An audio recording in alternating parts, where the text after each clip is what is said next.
Welcome to the Founder's Code, where we uncover the rise and fall of the world's most powerful empires. Today, we dive into the unbelievable story of WeWork, the $47 billion dream that promised to change how we work, but ended in chaos, ego, and one of the biggest crashes in startup history. Imagine a company valued at $47 billion, a company that promised to revolutionize the very concept of work itself. Picture gleaming skyscrapers, vibrant, bustling offices, and exclusive, lavish parties. It was meant to be the future, a global phenomenon that would change how the world works. But instead, it became one of the most spectacular business failures in modern history. This is the incredible, cautionary tale of WeWork. Our story begins on the energetic streets of New York City in 2010. In an era still reeling from the financial crisis, two entrepreneurs, the charismatic Adam Neumann and the more reserved architect Miguel McKelvey, saw an opportunity. They noticed the rise of freelancers and small startups who needed flexible office space but were tired of working from coffee shops or their own apartments.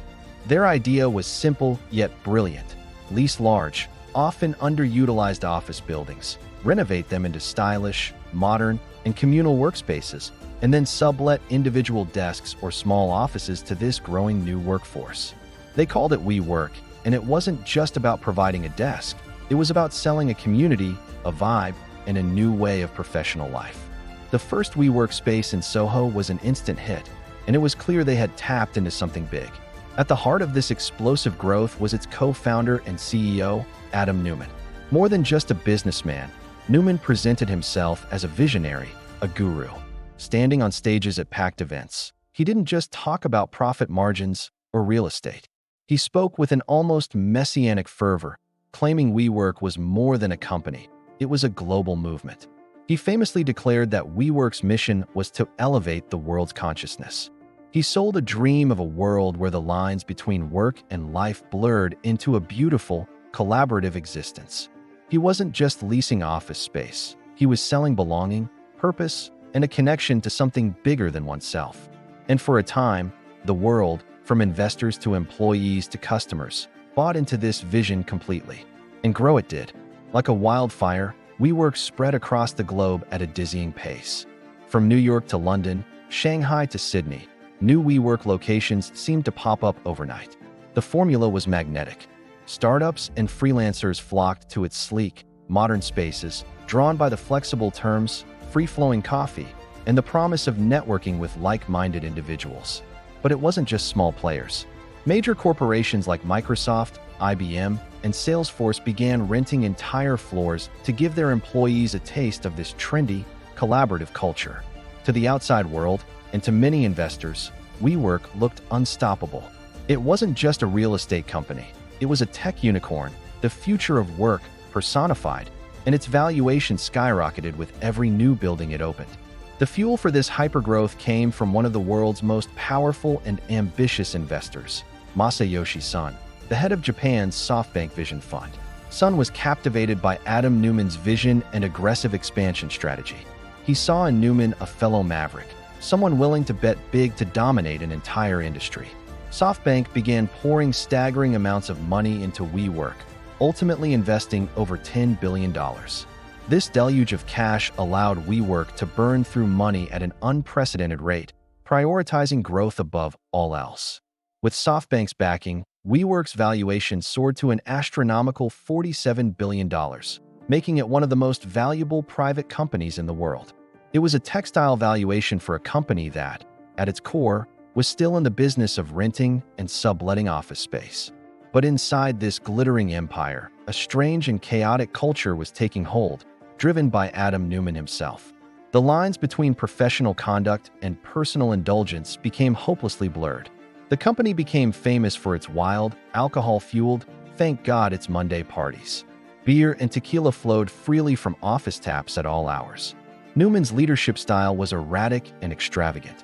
He'd fly his executive team around the world on a luxurious private jet, often conducting business meetings amidst a party atmosphere. He made bizarre acquisitions, like investing in a wave pool company and a superfood startup, with little strategic rationale. This work hard, play harder ethos was thrilling for some, but for others it was a clear sign that the company was spinning out of control, fueled by an endless supply of investor cash and a leader who seemed to believe his own hype a little too much. In 2019, the moment of truth arrived. WeWork decided to go public and file for an initial public offering, or IPO. This meant it had to open its financial books to the public for the first time. When it did, the beautiful mirage began to evaporate. The documents revealed a reality that was horrifying to investors. The company was losing billions of dollars, with no clear path to profitability. The spending was reckless, and the business model was fundamentally flawed. But even more shocking were the revelations about Adam Neumann's personal enrichment and bizarre governance. He had trademarked the word "we" and charged his own company millions to use it.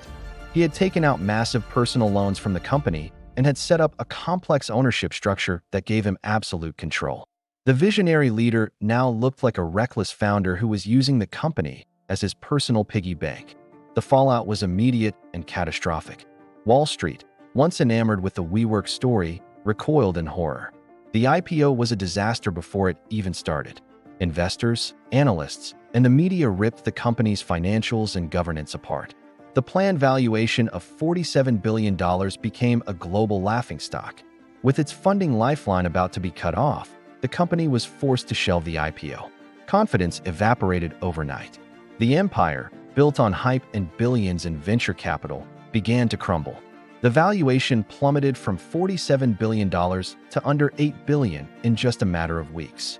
The dream was over. Offices began to empty, expansion plans were scrapped, and thousands of employees, who had been promised life-changing stock options, suddenly faced layoffs as the company fought for its very survival. In the wreckage, the man at the center of it all, Adam Neumann, was forced to step down as CEO. The board, led by a panicked SoftBank, pushed him out in an attempt to salvage what was left of the company. But his exit was anything but a typical firing. Despite driving the company to the brink of collapse and wiping out tens of billions of dollars in value, Neumann negotiated a golden parachute worth hundreds of millions of dollars to walk away. While thousands of his employees lost their jobs and their life savings tied up in worthless stock options, the visionary leader who had preached a gospel of "we over me" walked away an incredibly wealthy man. It was a bitter and cynical end to his reign, leaving a deep sense of betrayal among those who had believed in his mission. So what is the ultimate lesson from the spectacular rise and fall of WeWork?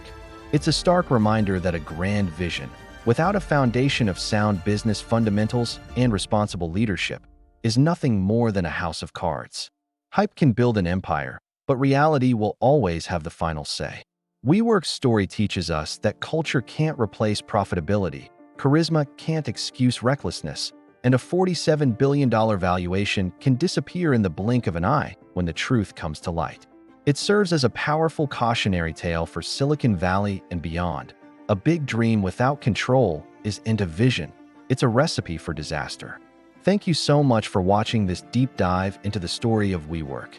If you found this fascinating, please hit that like button and consider subscribing for more stories about the businesses that shape our world. We'd love to hear your thoughts in the comments below. See you in the next video.